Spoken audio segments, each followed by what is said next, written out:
বিসমিল্লাহির রহমানির রাহিম। আমি ধরলা এগ্রো ইউটিউব চ্যানেলের পক্ষ থেকে বিপ্লব।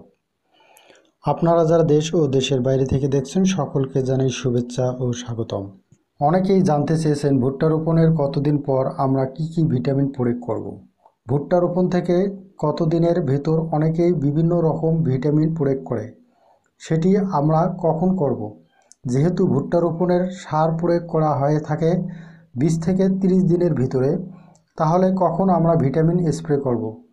গাছ মোটা ও দ্রুত বড় হবে, ভুট্টার পাতা গাঢ় সবুজ হয়। এই ভিটামিন কখন করব? ভুট্টা ছোট অবস্থায় করব নাকি হাঁটু সমান হলে করব? অনেকেই জিজ্ঞাসা করেছেন। আমরা যে স্প্রে করতেছি কীটনাশক, ছত্রাকনাশক এবং সালফার, বোরন, পিজিআর, সিলেটেড জিঙ্ক, সব যে অনুখাদ্যগুলো রয়েছে সবগুলো একত্রে মিশিয়ে স্প্রে করা যাবে না, আলাদা আলাদা স্প্রে করতে হবে। এই বিষয়গুলো নিয়ে আলোচনা করব। আমি গত বছর যেসব কীটনাশক বা ভিটামিনগুলো দিয়ে ভালো রেজাল্ট পেয়েছি, কিন্তু তাতে কোনো ক্ষতি হয়েছে কিনা, কারণ অনেক কৃষক ভাইরা মনে করে সালফার, পিজিআর, সিলেটেড জিঙ্ক, বোরন ও ছত্রাকনাশক এবং ভিটামিন এবং ম্যাগনেসিয়াম সমস্ত কিছু একত্রে মিশিয়ে স্প্রে করা যায় কিনা। অনেক কৃষক ভাইরা বলতেছে করা যায়, আমরা অনেকেই বলতেছি যায় না। প্র্যাকটিক্যালি রিসার্চ করে নিয়ে আমি একমাত্র ব্যক্তি, আমি গত ভুট্টার সময় রিসার্চ করেছি শুধু আপনাদের জন্য। আমি গত বছর যে স্প্রেগুলো করেছি, আমি কিভাবে কি একসঙ্গে মিশিয়েছি, সেটা হচ্ছে 16 লিটার পানিতে কত গ্রাম মিক্স করবেন, এই বিষয়গুলো জানাবো। অনেক নতুন কৃষক রয়েছে, তারা একেবারেই জানে না। প্রিয় কৃষক ভাইরা, আপনারা ভিডিওটি শুরু থেকে শেষ পর্যন্ত দেখুন, তাহলে বুঝতে পারবেন। তাহলে নতুন করে স্প্রে করার বিষয় জানতে হবে না, আপনি নিজেই কিন্তু তখন এর গুরু হয়ে যাবেন। তাই আমি আপনাদের বলে দিচ্ছি, এসব যদি নিয়ম করে স্প্রে করেন তাহলে ভুট্টা গাছের গ্রোথ ভালো হবে, ফলনও ভালো হবে, এতে করে অনেক সাশ্রয় হবে। কারণ হচ্ছে যে স্প্রে করাটা খুবই কষ্টকর। আমরা যদি এইভাবে স্প্রে করি তাহলে ক্ষতি হবে না, এতে ভালো ফলাফল পাবেন।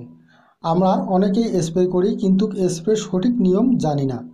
16 লিটার পানিতে যা যোগ করবেন সেটি হচ্ছে ম্যাগনেসিয়াম 250 গ্রাম, এর সাথে মিশাবেন 100 গ্রাম সালফার।